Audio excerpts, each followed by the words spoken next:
Maths world में आपका स्वागत है, जहां आपको मिलता है कॉम्पिटिटिव मैथ्स और रीजनिंग के इंपॉर्टेंट क्वेश्चंस का आसान सॉल्यूशन। दोस्तों, आज हम इस वीडियो में सीजीपीएससी 2023 जो कि 11 फरवरी 2024 को कंडक्ट हुआ था, सी सेट के मैथ्स के क्वेश्चन का सॉल्यूशन देखेंगे और अगला वीडियो जो आएगा वो रीजनिंग से संबंधित होगा। चलिए शुरू करते हैं। दोस्तों, हमारे पास प्रश्न पत्र का सेट डी उपलब्ध है। आपके पास जो और सेट होंगे उसके हिसाब से क्वेश्चन आगे पीछे होंगे, आप उन्हें मैच कर लेंगे। पहला प्रश्न है, श्याम अपनी बेटी से कहता है 7 साल पहले मैं तब तुमसे 7 गुना बड़ा था। 7 साल पहले श्याम अपनी बेटी से 7 गुना बड़ा था और अब से 3 साल के बाद वो अपनी बेटी से 3 गुना बड़ा हो जाएगा। तो श्याम की वर्तमान आयु ज्ञात करनी थी। फ्रेंड्स, इसमें आप श्याम को एस मान लीजिए। 3 साल पहले उसकी उम्र कितनी हो जाएगी? S-7, सॉरी 7 साल पहले S-7 और 3 साल के बाद हो जाएगा S+3। इसी तरह उसकी बेटी को डी मान सकते हैं। 7 साल पहले हो जाएगी D-7 और 3 साल के बाद हो जाएगी D+3। यहां से आप इक्वेशन बना सकते हैं। 7 साल पहले मैं तुमसे 7 गुना बड़ा था, यानी कि S-7 ये उसका पिता है, ये D-7 से 7 गुना बड़ा था 7 साल पहले। और सेम एक और इक्वेशन बन जाएगा क्या? 3 साल के बाद का, वो हो जाएगा S+3 जो है वो D+3 से 3 गुना बड़ा है। इस इक्वेशन को आप हल करेंगे, यानी कि यहां से S या D किसी की भी वैल्यू आप निकाल के आंसर ला सकते हैं, लेकिन हम लोग जो देखेंगे वो देखेंगे शॉर्टकट। फ्रेंड्स, इसमें आप श्याम की एक उम्र मान लीजिए, वर्तमान उम्र 7 साल पहले और 3 साल बाद, ठीक है। तो ऑप्शन के हिसाब से जब भी वो 3 साल के बाद क्या था, 3 साल के बाद वो 3 से मल्टीपल होना चाहिए उसकी उम्र। तो यहाँ पे ऐसा ऑप्शन ढूंढना है हमको जो 3 से मल्टीपल हो।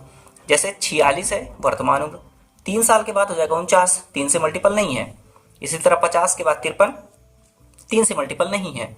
42 से 45 ये 3 से मल्टीपल है। 55 से 58 हो जाएगा, ये भी 3 से मल्टीपल नहीं है, मतलब कि एक ऑप्शन है 42। मान लेते हैं हम उसकी उम्र थी 42, 3 साल के बाद हो जाएगा 45। जब ये 45 है और इसकी बेटी इससे 3 गुना कम थी तो ये कितनी हो जाएगी?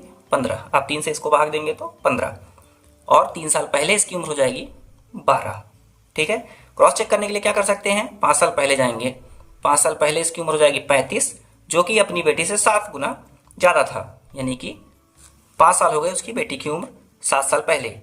इन दोनों के बीच 7 गुना का रिलेशन है और यहाँ पे 3 गुना का रिलेशन है। यही रिलेशन हमें चेक करना था। तो इस हिसाब से इसका सही उत्तर ऑप्शन नंबर सी हो जाएगा, 42 ईयर।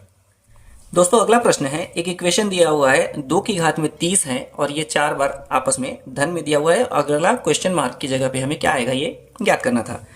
तो फ्रेंड्स, इसका सिंपल सा आंसर होता है कि जो भी इसका बेस है 2 और जो घात है इनको आपस में जोड़ दीजिए, सीधा सीधा इसका आंसर आ जाता है, यानी कि 2 की घात में 30 और 2 32। ऑप्शन नंबर डी इसका सही उत्तर होगा। अब जैसे क्या होता है, ये कैसे आता है, क्यों आता है, इतनी बड़ी संख्या कैसे आ गई, इसका कंफ्यूजन हमेशा रहता है। तो जब भी ऐसे प्रश्न आपको देखने को मिले तो आप एग्जाम्पल में क्या लिख सकते हैं, जैसे 2 है, इसके ऊपर 30 न लिख के आप क्या कर लीजिए, 3 ही लिख लीजिए, प्लस 2 की घात में 3 प्लस 2 की घात में 3 प्लस 2 की घात में 3। ये हम लोग से चेक करने के लिए कर रहे हैं कि इनके बीच में रिलेशन कैसा आता है। ठीक है, इससे आप आसानी से सॉल्व कर पाएंगे। 2 का घात 3 मतलब कि हो गया 8, 4 बार है मतलब कि टोटल हो गया 32। 32 को कैसे लिखेंगे हम लोग? 2 की घात में 5। कैसे आया? 2 की घात में 3 और 2 5। यही रिलेशन हमेशा आता है, आप इसको कभी भी चेक कर पाएंगे। जब भी ऐसे प्रश्न आए, बड़े हो जाएं, आपको नहीं बन रहा है तो एक बार आप उसको छोटे में अपने हिसाब से चेक करके जरूर देखिएगा, ये आसानी से सॉल्व हो जाते हैं। तो हमारा ऑप्शन नंबर डी 2 की घात में 32 इसका सही उत्तर होना चाहिए। दोस्तों, अगला प्रश्न है, 78 विद्यार्थियों की कक्षा में 41 फ्रेंच भाषा लेते हैं, 22 जर्मन भाषा। फ्रेंच या जर्मन लेने वाले विद्यार्थियों में से 9 दोनों पाठ्यक्रम लेते हैं, तो कितने विद्यार्थी इन दोनों में से किसी भी पाठ्यक्रम में नामांकित नहीं है? टोटल विद्यार्थी हैं हमारे पास 78। इसमें से 41 जो ले लेते हैं वो फ्रेंच ले लेते हैं और 22 जो लेते हैं वो हैं जर्मन वाले। ठीक है, और 9 ऐसे विद्यार्थी हैं जो कि दोनों ही सब्जेक्ट लेते हैं। तो जब भी आपको ऐसा क्वेश्चन देखने को मिले तो आपको क्या करना है, पहले इन दोनों को आपस में जोड़ लेना है। ये हो गए 63, ठीक है। 63 बच्चे 78 में से आपको निकाल लेने हैं। हमारे पास कितने बच रहे हैं, 15 बच्चे। अब 15 बच्चे तो हम निकाल लिए, लेकिन ये जो 9 दिया है, जो इन्होंने दोनों ही विषय लिए हैं, ये इसमें भी सम्मिलित हैं और इसमें भी, तो दोनों को हम लोग दोनों में सम्मिलित न करके एक में से बाहर निकालेंगे। और इसलिए हमको इसमें से क्या करना पड़ता है, 9 ऐड करना पड़ता है। क्यों करना पड़ता है, क्योंकि हमने इसी 9 को इन दोनों में 2 बार ऐड कर लिया है, ठीक है। तो 15 और 9 24। तो ऑप्शन नंबर सी 24 इस प्रश्न का सही उत्तर होगा। 24 ऐसे विद्यार्थी हैं जिन्होंने किसी भी पाठ्यक्रम में नामांकित नहीं है। इस प्रश्न में बस आपको ये 9 का ही खेल याद रखना था। 78 में से आपको 41 फ्रेंच तो निकालने ही थे, उसके बाद 22 निकालने थे। आप अलग अलग भी निकाल सकते हैं, लेकिन जो 9 है वो दोनों में कॉमन थे, इसलिए इसको एक बार हमें इनमें से घटाना था। तो या तो आप इनमें से घटाइए या आंसर में जोड़ दीजिए, सही उत्तर आपको प्राप्त हो जाएगा। दोस्तों अगला प्रश्न है, 45 छात्रों की एक कक्षा में आदित्य का रैंक शीर्ष से 12 है, नीचे से उसका रैंक कितना होगा, ठीक है। टोटल कितने विद्यार्थी हैं, 45। अब शीर्ष से अगर 12 है, मतलब टॉप से आते हैं, तो वो 12वें पोजीशन पे है। तो जब ये 12वें पोजीशन पे है तो इसके नीचे कितने लोग होंगे, इसके नीचे होंगे 33 लोग।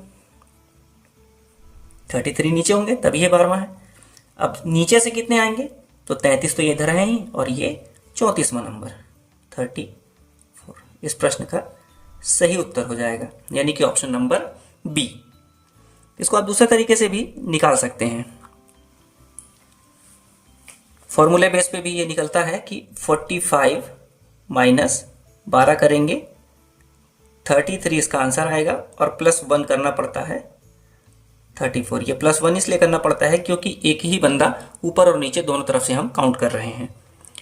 तो इस हिसाब से आप आसानी से निकाल सकते हैं। दोस्तों अगला प्रश्न है, 2 टैंकरों में क्रमशः 850 लीटर और 680 लीटर पेट्रोल है। एक कंटेनर की अधिकतम क्षमता क्या है जो दोनों टैंकर के पेट्रोल को सटीक संख्या में माप सकता है, ठीक है। 2 टैंकर हैं, एक 850 लीटर की कैपेसिटी का और एक 680 लीटर की कैपेसिटी का। तो जब भी आपको अधिकतम क्षमता निकालने को कहे तो आपको समझ लेना है यहाँ पे बात हो रही है HCF की। आप इन दोनों संख्या का SCF निकाल लीजिए, जो कि बहुत आसानी से निकल जाएगा, और इसका SCF जब आपको प्राप्त होगा वही इसका सही उत्तर होगा। तो 850 और 680 यानी कि 17 चौको 68, 17 पचे 85, 170 लीटर। ऑप्शन नंबर ए इस प्रश्न का बिल्कुल सही उत्तर हो जाएगा। दोस्तों अगला प्रश्न है, यदि 500 श्रमिक किसी कार्य को 8 दिनों में समाप्त कर सकते हैं तो 5 दिनों में उसी कार्य को समाप्त करने के लिए कितने श्रमिक लगेंगे, ठीक है। अभी हमारे पास कितने हैं, 500 श्रमिक हैं और ये काम कर रहे हैं 8 दिनों में। आसान भाषा में समझिएगा, जब 500 श्रमिक हैं तो काम 8 दिनों में पूरा हो जा रहा है, ठीक है। अगर हमें काम 1 दिनों में पूरा करना हो, कितने दिनों में, 1 दिनों में, इसको यहीं रख लेंगे 8। अगर 1 दिनों में पूरा करना होगा तो हमें श्रमिक कम लगेंगे या अधिक, ऑब्वियस सी बात है, काम को कम दिनों में करने के लिए श्रमिक अधिक लगेंगे। तो जब अधिक लगेंगे इसका मतलब है कि गुणा किया जाएगा, ठीक है। और बोलता है 1 दिन में अधिक श्रमिक लग गए। अब अगला है कि 5 दिनों में, 1 दिन में इतने थे, लेकिन अब जब 5 दिन में करने होंगे तो क्या हो जाएंगे, श्रमिकों की संख्या कम हो जाएगी। कितनी कम हो जाएगी, तो 5 गुना कम हो जाएगी। अब यहाँ पे भाग होगा। आपको सिर्फ ये याद रखना है कि कम कब करना है और ज़्यादा कब करना है। जब कम करना होगा तो हमें भाग देना है, और जब ज़्यादा करना है तो गुणा कर देना है। 1 दिन निकालने के लिए हमें गुणा करना पड़ा क्योंकि श्रमिकों की संख्या बढ़ जाएगी, और 5 दिन निकालने के लिए श्रमिकों की संख्या कम हो जाएगी। बस इसे ही आपको सॉल्व कर लेना है।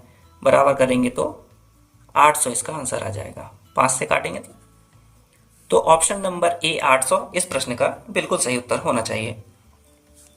आसान सा प्रश्न है फ्रेंड्स, ये पक्षांतर का नियम ही है लगभग, लेकिन आपको बस यहाँ पे याद रखना है कि कहाँ पे हमें कम करना है, कहाँ पे ज़्यादा।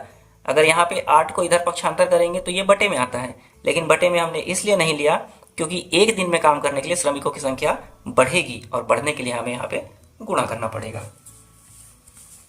चलिए बढ़ते हैं अगले प्रश्न की ओर। दोस्तों अगला प्रश्न साधारण ब्याज से संबंधित है। 2000 की राशि प्रति वर्ष 7% साधारण ब्याज पर निवेश की जाती है। प्रत्येक वर्ष के अंत में ब्याज की गणना करना है, जबकि 20 वर्ष के अंत में ब्याज ज्ञात करना है। ठीक है, सिंपल सा, इसमें कुछ भी नहीं करना था, सिंपल इंटरेस्ट का फॉर्मूला लगाना था। मूलधन गुणित दर गुणित समय बटा 100। मूलधन क्या दिया हुआ है 2000, दर है 7% गुणित समय है 20 वर्ष और बटे में 100। ठीक है, 2 सत्ते 14 दूनी 28, ये हमारा आ गया साधारण ब्याज। तो 2000 राशि है, 7% साधारण ब्याज की दर से 20 वर्ष के अंत में हमें 2800 रुपए का ब्याज प्राप्त हो जाएगा। ऑप्शन नंबर ए इस प्रश्न का सही उत्तर होगा। अगला प्रश्न है 10 से 190 यानी कि इन दोनों को शामिल करने के बाद इनके बीच 10 के सभी गुणनफलों का औसत कितना होगा।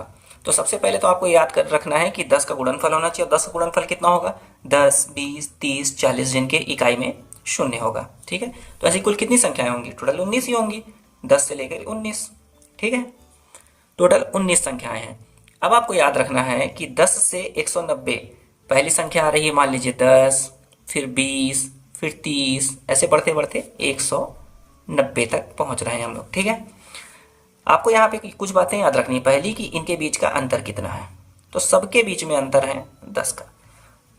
ठीक है, तो औसत का नियम आपको एकदम सिंपल याद रखना है कि जब भी दोनों संख्याओं के बीच अंतर समान हो, ठीक है, तो कुल संख्याओं का जो बीच वाला अंक होता है वही इसका उत्तर होता है। कुल कितनी संख्याएं आएंगी 19। 19 में अगर बीच वाली संख्या निकालेंगे तो वो होगा 10वां अंक, और 10वां अंक जो होगा 10 से लेके 190 के बीच में वो होगा 100।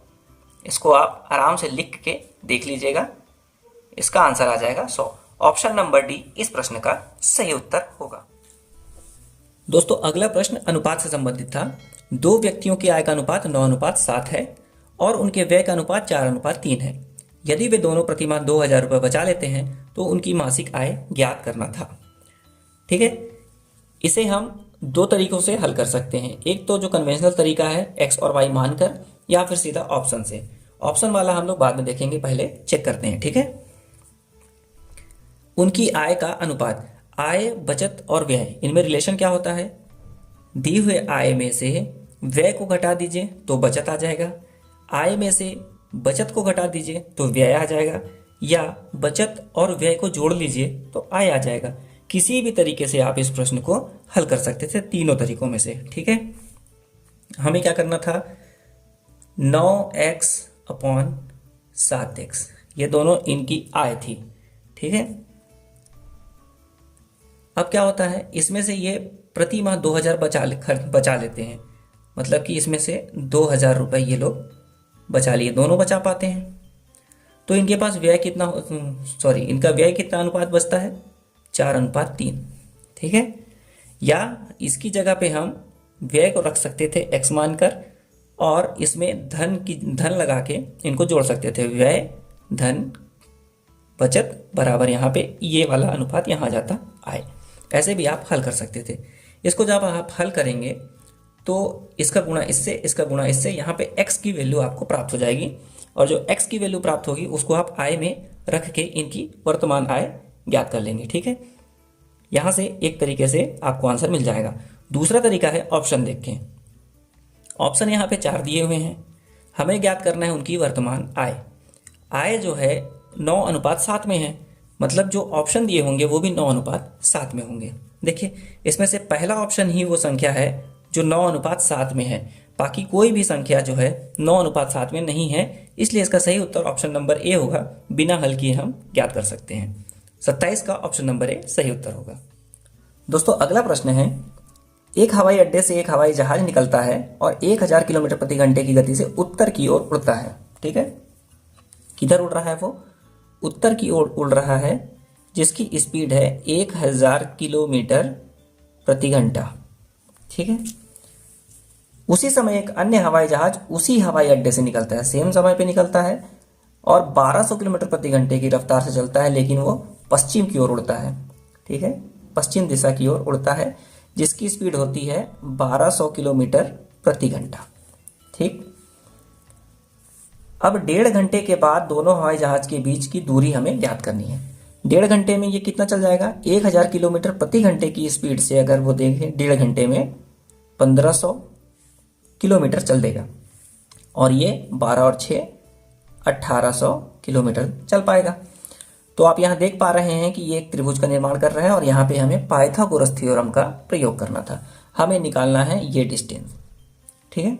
इसे हम निकालने के लिए क्या करेंगे, कर्ण का वर्ग बराबर लंब का वर्ग धन आधार का वर्ग, और कर्ण निकालने के लिए हमें क्या करना पड़ेगा, लंब और आधार को अंडर रूट में ले लेना है। तो यहाँ से निकल जाएगा कर्ण, कर्ण यानी कि ये डिस्टेंस, तो ये क्या हो जाएगा 1500 इसका वर्ग धन 1800 इसका वर्ग। आप जब इसको हल करेंगे तो इसको हल करने के बाद आपको सही उत्तर ऑप्शन नंबर सी के रूप में 300√61 प्राप्त हो जाएगा। इसे हल कर सकते हैं फ्रेंड्स, आराम से कर लीजिएगा। मैं अगर अभी हल करूंगा तो वीडियो बड़ा हो जाएगा, ठीक है। चलिए बढ़ते हैं हमारे अगले प्रश्न की ओर। दोस्तों अगला प्रश्न है, एक त्रिभुज के कोणों का अनुपात 2:3:4 है, तो सबसे बड़ा कोण कौन सा होगा। हमें पता है फ्रेंड्स कि त्रिभुज के तीनों कोणों का जो योग होता है वो 180 अंश होता है। बस यहीं से इस प्रश्न को हल करना था। अनुपात क्या हुआ है 2 3 4, मान लीजिए 2x धन 3x धन 4x, और इन सब का योग है 180 अंश, ठीक है।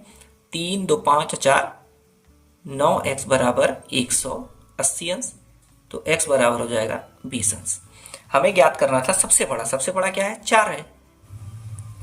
x की वैल्यू हमें प्राप्त हो गई 20, सबसे बड़ा है 4, तो 20 चौको 80 डिग्री। ऑप्शन नंबर ए इस प्रश्न का सही उत्तर हो जाएगा। दोस्तों अगला प्रश्न है, अंक गणितीय श्रेणी 8 3 -2 और इसी तरह आगे बढ़ते हुए के पहले 22 पदों का योग क्या होगा। ठीक है, यह प्रश्न फॉर्मूला बेस्ड है फ्रेंड्स, बिना फॉर्मूले के ये नहीं बनता है, लेकिन हम लोग कोशिश करेंगे कि बिना फॉर्मूले के इसे कैसे बनाया जा सकता था। ठीक है, यदि आपको ये फॉर्मूला याद है तो आप तुरंत बना लेंगे, लेकिन यदि आपको इनका फॉर्मूला याद नहीं है तो आपको इन्हें बाद में हल करना चाहिए। ठीक है, जब आपके पास पर्याप्त समय बचा हो। देखिए, जब आप इसे गौर से देखेंगे तो आपको मिलेगा 8 3, इसमें से -5, फिर -2 है, इसमें से भी -5, मतलब ये -5 की सीरीज आगे चल रही है। आगे क्या हो जाएगा -7 -12, इसी तरीके से चलेगा। ठीक है, और 22 पदों का योग है। 22 पदों तक हमें ज्ञात करना है, जैसे 1 2 3 और आगे 22वें अंक तक हमें निकालना था कि कहाँ तक जा रहा है।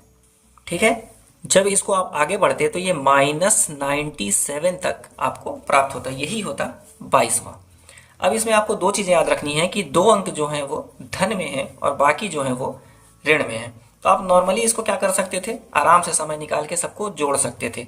जब आप जोड़ते ना तो आपको पता चलता 97 है, इसके पहले -92 आता। ठीक है, तो इसको जोड़ने का तरीका क्या होता, प्लस को आप अलग कर लीजिए और इधर से और लास्ट से फर्स्ट लास्ट जोड़ते जाते ना तो आपको सेम अंक मिलता। जैसे 2 और 97 99 हो गया, 7 और 92 ये भी 99 हो गया, 12 और इधर कितना होता 87, ये भी 99 होता। इस तरीके से आप जोड़ते तो आपको 99 मिलता, फिर दोनों 99 को जोड़ते, इस तरीके से आप जोड़ते और आपको आंसर मिल जाता।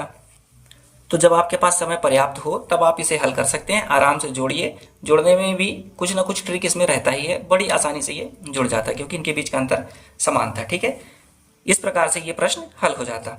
जब हल होता तो क्या निकलता, आपको इसका टोटल योग जो मिलता वो मिलता 990।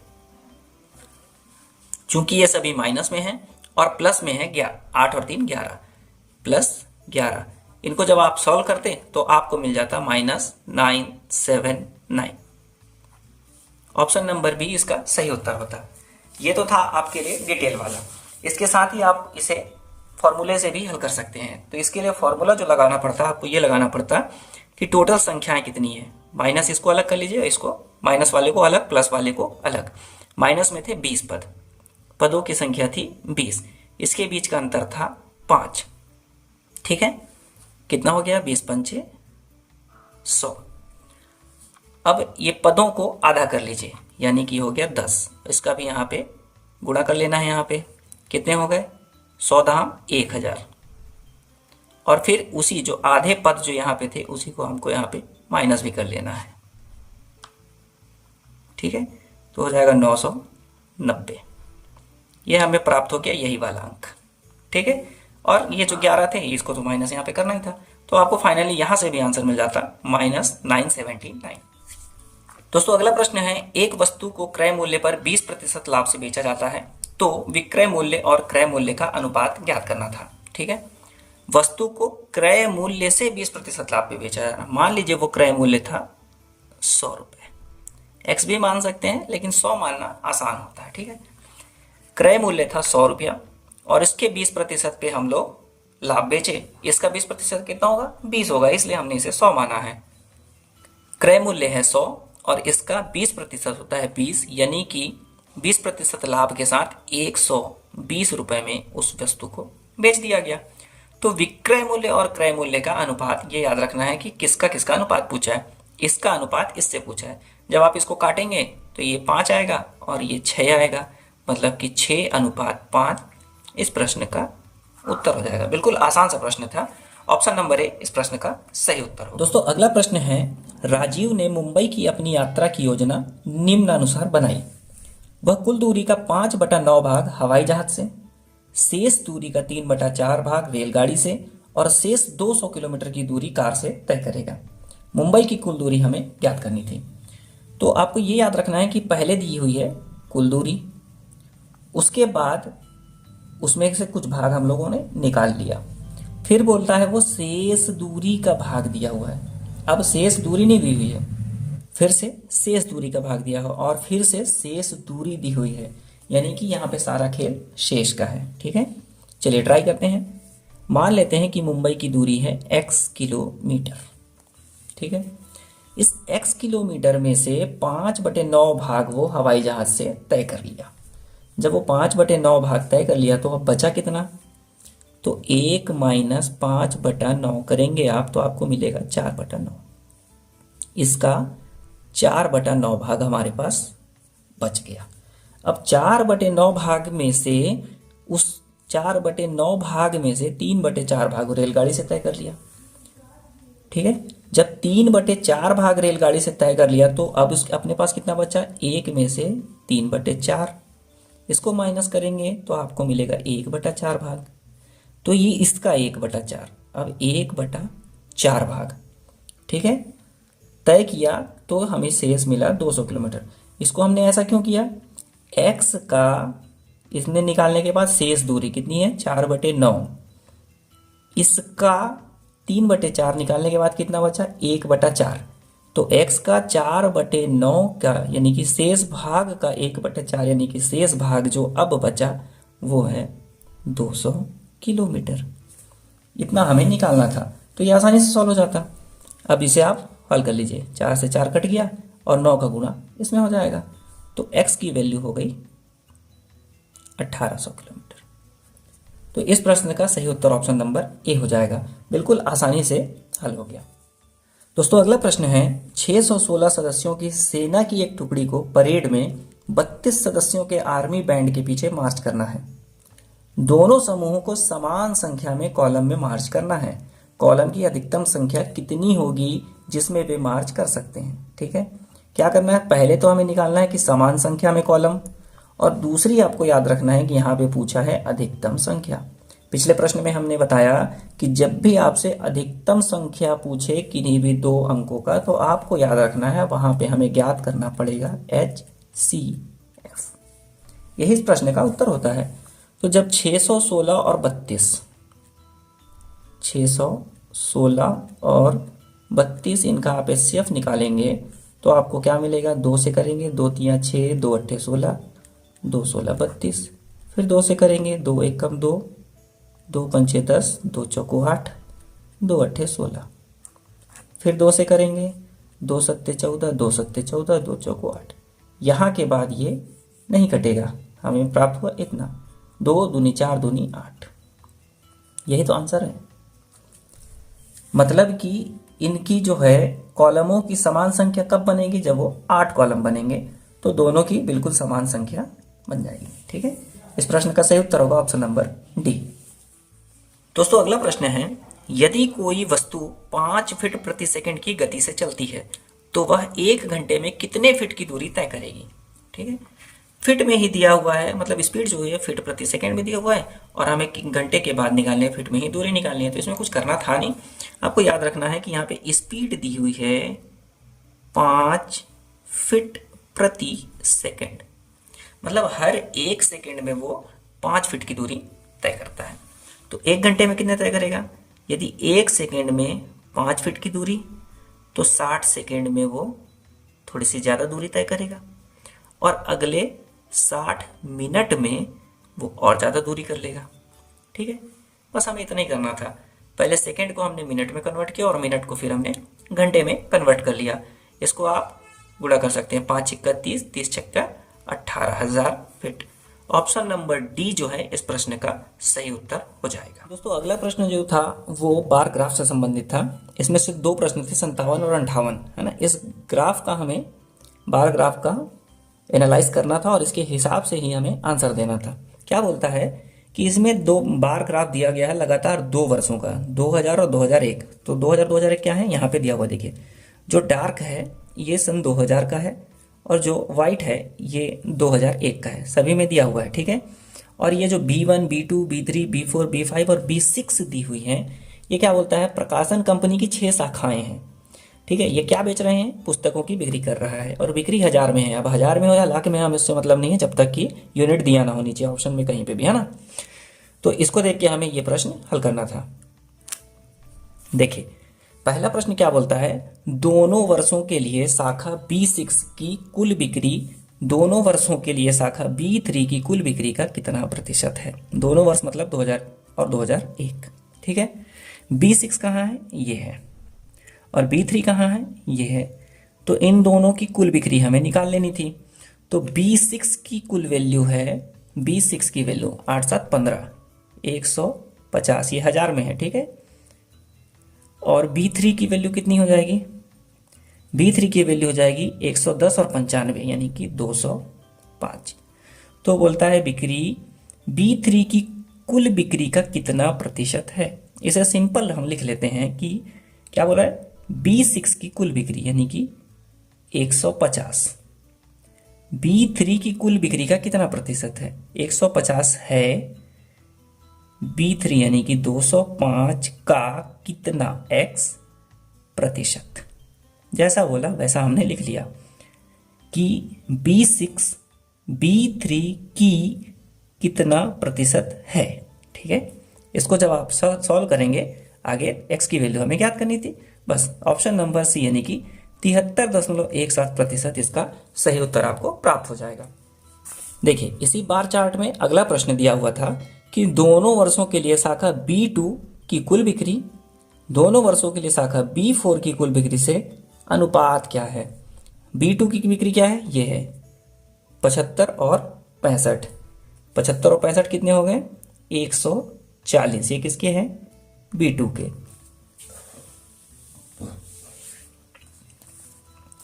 और B4 की कुल बिक्री कितनी है, B4 है ये 95 और 85, 180, ये हो गए B4 की। अब बोलता है कुल बिक्री से अनुपात ज्ञात करना है। किससे किसका अनुपात, B2 की कुल बिक्री का B4 की कुल बिक्री से अनुपात। बस इसको B2 बटे B4 करना था, यही अनुपात निकालना था। आप इसको काटेंगे, ये 0 से 0 कट जाएगा, 2 से काटेंगे तो 7 बार में और 2 से काटेंगे 9 बार में, मतलब 7:9। यही इस प्रश्न का सही उत्तर हो जाएगा। Option number D 7:9। अगर यहाँ पे 9:7 भी दिया होता कंफ्यूजन तब क्रिएट होता कि B2 से कि B4 का निकालना है या B4 से B2 का निकालना है। तो आसान से पढ़िए, आराम से पढ़िए, आराम से आंसर दीजिए। चलिए बढ़ते हैं अगले प्रश्न की ओर। एक और प्रश्न तालिका से संबंधित था कि निम्नलिखित तालिका का अध्ययन करना है और उसके आधार पर प्रश्न का उत्तर देना था। और इसमें सिर्फ एक ही प्रश्न है। ठीक है, एक ही प्रश्न है तो बड़े तालिका में बड़ा क्वेश्चन नहीं देगा।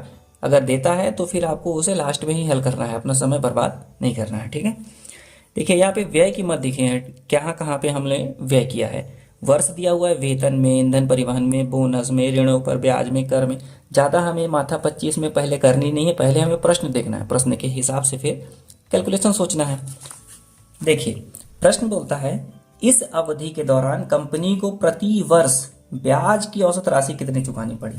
कुछ भी नहीं पूछा है, किसके बारे में बात कर रहा है, ब्याज के बारे में, वो भी औसत।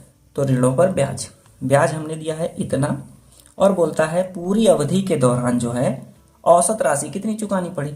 तो आपको इनको योग कर लेना है, जोड़ेंगे तो कितना आएगा, 4, 8, 14, 18, 5, 23 की 3, ठीक है, हासिल है 2, 3, 5, 2, 7, 1, 8 से 14 और 9, 23 की 3, हासिल है 2, 2, 4, 3, 7, 4, 11, 3, 14 और 4, 18, 1833 हमारे पास टोटल आया, सॉरी 183.3 हमारे पास टोटल वैल्यू आया है, और हमारे पास मद है 5/5। आप इनको 5 से डिवाइड कर देंगे तो आपको औसत मिलेगा। औसत यही होता है ना, कुल मदों का योग बटे मदों की संख्या। ठीक है, इसे हल कर लेते हैं। 5 तिया 15 बचा 3, 5 छिक्का 30 बचा 3, 5 छिक्का 30, 36.66। ऑप्शन नंबर डी इस प्रश्न का सही उत्तर आ जाएगा, और इसमें कुछ भी नहीं करना था। दोस्तों अगला प्रश्न दिया है, यदि रुपए 120 से 4 व्यक्तियों के एक परिवार को 30 दिनों के लिए संभाला जा सकता है, तो 300 रुपए से 6 व्यक्तियों के परिवार को कितने दिनों के लिए संभाला जा सकता है। पहला दिया हुआ है कि ऐसा होता है, दूसरे में कैसे होगा ये निकालना है। हमारे पास है 120 रुपया, और इससे संभाल कितने रहे हैं, 4 गुना 30 दिन। 120 बराबर 4 गुणित 30, यानी कि 120 बराबर 120। सिंपल सा इसका फंडा था। अब यहाँ भी निकाल लेंगे, 300 रुपये हैं हमारे पास। कितना निकाल रहे हैं, 6 व्यक्ति हैं, तो कितना दिन चलेगा, x दिन चल पाएगा। इधर इससे पक्षांतर करेंगे, x की वैल्यू तो ये नीचे बटे आ जाएगा, भाग देंगे तो आपको मिलेगा 50। ये दिन में है, ठीक है, और यही आंसर आएगा। आपको 50 दिन 6 व्यक्तियों के परिवार को चलाने के लिए 300 रुपये की आवश्यकता होगी। यहाँ से इसका प्रश्न आसानी से हल हो गया। दोस्तों अगला प्रश्न भिन्न से संबंधित है कि निम्नलिखित में से कौन सा भिन्न 1/2 से बड़ा है। ठीक है, 1/2 का मतलब क्या होगा, 0.5। दशमलव को बटे से ज़्यादा आसानी से समझा जा सकता है। ठीक है, तो इससे हमें बड़ा निकालना है, तो इसके लिए ऑप्शन में है, सीधा सीधा हमें ऑप्शन ही देखना है कि कौन सा बड़ा है। तो आप सभी को काट के भी देख सकते हैं, दशमलव ला सकते हैं। ठीक है, जब आप ऐसे करेंगे तो कैसे निकलेगा, इसको निकालेंगे तो 0.4, इसको भाग देंगे तो 0.5 से ऊपर जा रहा है। ठीक है, इसको करेंगे तो 0.4 के आसपास है, इसको करेंगे तो 0.4 के ही आसपास है। मतलब यही एक ऑप्शन है जो 0.5 से ऊपर जा रहा है, मतलब कि ऑप्शन नंबर 20 प्रश्न का सही उत्तर होगा। या दूसरे तरीके से आप कैसे देख सकते हैं, देखिए यहाँ पे क्या है, ऊपर जो संख्या है यानी कि अंश में जो संख्या है और जो हर में संख्या है, इन दोनों के बीच का अंतर कितना है, जस्ट 2 गुना है। ठीक है, 1 का 2 गुना है 2। ऐसे ही एक संख्या हमें देखनी है जिसका हर जो है वो छोटा होना चाहिए 2 गुने से। जैसे देखते हैं, 2 का 2 गुना होता है 4, और हर 4 से भी बड़ा है, मतलब कि आंसर नहीं होगा। ठीक है, इसमें क्या है, 5 है, 5 का 2 गुना है 10, ये 10 से भी बड़ा है, इसलिए ये भी आंसर नहीं हुआ। वैसे यहाँ देखते हैं 6 दूनी 12, और 12 से भी बड़ा है 13, इसलिए आंसर ये भी नहीं हुआ। 4 है, 4 का 2 गुना होता है 8, 8 से छोटा है 7, इसलिए आंसर ये होगा। क्योंकि हर जितना छोटा होगा अंश का वैल्यू, यानी कि जो दशमलव करने के बाद वैल्यू आएगी वो बड़ी आती है, और हर जितना बड़ा होगा उतनी ही वैल्यू कम होते जाएगी। तो हमें इससे बड़ा चाहिए था, तो इस दोनों तरीकों से आप देख सकते हैं, लेकिन ज़्यादा आसान तरीका है, इसे आप सीधा दशमलव में बदल लीजिए, सही उत्तर प्राप्त हो जाएगा। ऑप्शन भी इस प्रश्न का सही उत्तर होगा। तो दोस्तों CGPSC 2023 जो कि 11 फरवरी 2023 को कंडक्ट हुआ था, इसमें मैथ्स के इतने ही प्रश्न थे जिन्हें हमने आसानी से देख लिया, और जो अगला वीडियो आएगा वो रीजनिंग से संबंधित होगा। ठीक है, तो इस प्रश्न में जो गलतियां हो गई हो या कुछ आपके मन में डाउट हो तो उसे आप कमेंट में पूछ सकते हैं, उन्हें हल करने का पूरा प्रयास करेंगे। ठीक है, अगला वीडियो जो आएगा वो रीजनिंग से संबंधित होगा। इसके बाद हम कोशिश करेंगे कि CGPSC 2023 के सारे प्रश्न पत्र के हल आपको उपलब्ध करा सकें। अंत तक हमारे साथ वीडियो में बने रहने के लिए बहुत बहुत धन्यवाद। वीडियो अच्छी लगी हो तो वीडियो को लाइक कीजिएगा, अपने फ्रेंड सर्कल में इसे ज़्यादा से ज़्यादा शेयर कीजिएगा ताकि दूसरों को भी इसका लाभ मिल सके। Thanks for watching, be connected.